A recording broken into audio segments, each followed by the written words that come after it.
Ladies and gentlemen, the time has finally come. I was supposed to record a whole different video today, but that doesn't matter because the 1.03 patch for Armored Core 6 has just arrived, and boy, howdy, have From Software and Bandai Namco brought the heat. So many things have been changed, like so many changes up and down, balancing left, right, and center. But there's a few key things that I want to focus on today. So strap in, sit down, preferably in that order. We're going to talk about it. Let's begin.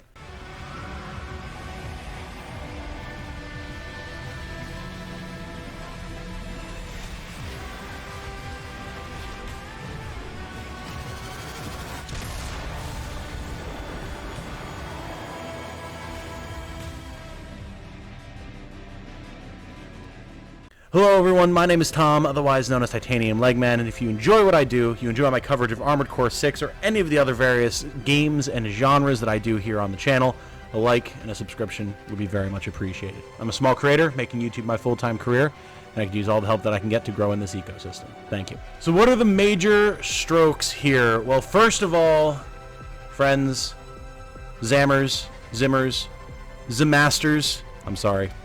It's a real shame to see them go. No, it isn't. You know, we're all very, very sad for your loss. No, we're not. The Zimmermans have been brought down. Decreased attack power, impact, accumulative impact, and direct hit adjustment. Exactly how much of a change is this? I've not yet had the chance to experiment, but I'm sure the community is hammering away at it right now. But I mean, when you compare like the fact that the Haldeman shotgun only lost direct hit adjustment, it's a lot. Zimmies got hit in pretty much every category. It's a shame. It was fun while it lasted, but I mean, we all know that the Zimmermans were a huge outlier. We all knew it was only a matter of time before they got reined in. A, so people can't cheese bosses with them as easily, and B, so that they aren't just absolutely tearing everyone to shreds in PvP. It was a long overdue change, and I'm very glad that From decided to actually, do something about them. But it's funny because, again, this is not the only change in this patch. There are a lot of changes here. Things like the linear rifles getting decreased charge time, increased power. The explosive thrower got increased to its effective range and its total rounds, decreased its reload time. Speaking of decreased reload times, grenade launchers and bazookas absolutely got buffed. Decreased reload time, faster projectile speed. Grenade launchers will have their rounds explode at their maximum range even if they don't hit anything, so you might be able to get some lucky AoE damage in there. Handguns got their amount of ammo increased. Some laser rifles got their amount of ammo increased. The Aperitif Siege hand missile got its reload time increased and decreased its guidance. Rip missile boats everywhere. We'll talk more about that in a second. The Nebula Plasma Rifle got decreased charge attack power and impact and accumulated impact and increased charge time. Absolutely huge hit there. And then, I mean, this one I'm sad about. The Songbirds, the partner to the Zims. If the Zimmermans were going, we knew that the Songbirds are going to be going.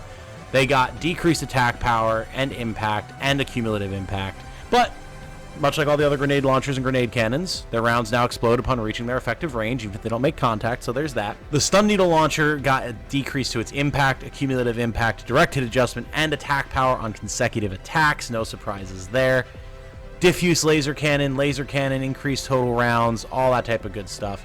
And also a lot of missile launchers got buffs pretty much across the board as well. So it'll be exciting to see what like a dual rifles and missile launchers kind of white glint build can do now. I know that's a cosplay that people have been really enjoying. I've been enjoying doing it as well.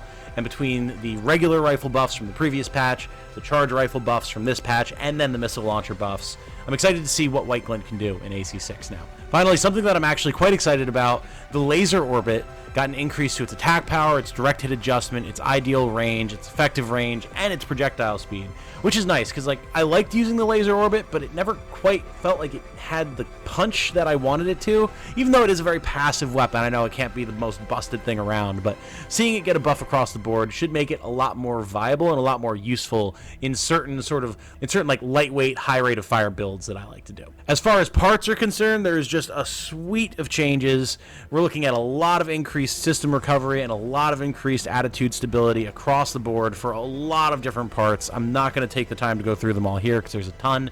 Full patch notes are in the description if you want to read it for yourself, but suffice to say, if there's like a head part that has some sort of low system or attitude recovery or stability that you like to use, it very well might have gotten a big buff here. We had a few different cores that got better attitude stability, defense, generator output adjustment, all that type of good stuff. A lot of increased recoil control on various different arms as well, for those of you who, like myself, are big fans of machine guns, SMGs, rapid fire pistols, all that type of good stuff. This should help out significantly and make it a lot more viable to have different types of arms on your cores. There was also a big increase to attitude stability and to jump distance for a lot of different leg parts. Very excited to see how that feels. Largely on bipedal pieces, a few reverse joints as well. But then the one that got kind of hit pretty good that I was not expecting but perhaps should have been, tetrapod legs. They got hit in a variety of different ways. They got decreased AP, decreased boost kick attack range, increased energy consumption while hovering. A pretty big hit for a whole type of leg, but given the prevalence of things like missile boats and just how long you could stay in the air with a well-balanced tetrapod with a good generator, I can't say it's too surprising. It felt pretty ridiculous to me. We'll have to see how it feels in gameplay, both in PvE and in PvP. Finally, as far as parts are concerned, or at least armor parts are concerned, the Fortaleza got hit pretty much across the board. This is one of our tank legs. Decreased anti-kinetic defense, anti-energy defense, anti-explosive defense, and attitude stability. So those tank legs in particular are going to be a fair bit more difficult to use now than they were before. As far as boosters are concerned, pretty much just got a huge increased upward thrust across the board for most boosters. Got decreased close range assist on a few different FCS, which could be kind of painful depending. We'll have to see how big of a change this is. A few generators got increased energy capacity, supply recovery, and energy firearm spec. And then for our expansion parts, pulse protection got increased resilience, and terminal armor got increased duration. The last thing to talk about here, but we have a few general changes to go along with those tetrapod changes. First of all, adjusted attitude recovery rate according to total weight. ACS strain now dissipates much faster on lighter ACs and slightly slower on heavier ACs. And man, I gotta say, as I've been starting to do more challenge run type stuff, fighting big bosses with the starter AC, things like that, trying to get S ranks on missions or no hits on missions, I can really feel how long it takes for ACS strain to go down. And when you're a lightweight or lighter weight type of build, it builds up so fast that there's honestly been times where it's like, well, better to just get hit one more time by a basic bullet, get staggered now, and have all of my ACS come back immediately after the stagger ends, than fly around and to try to wait for it to dissipate, because it's going to take like 3 times as long. And it just doesn't feel like that's how the system should work, you know?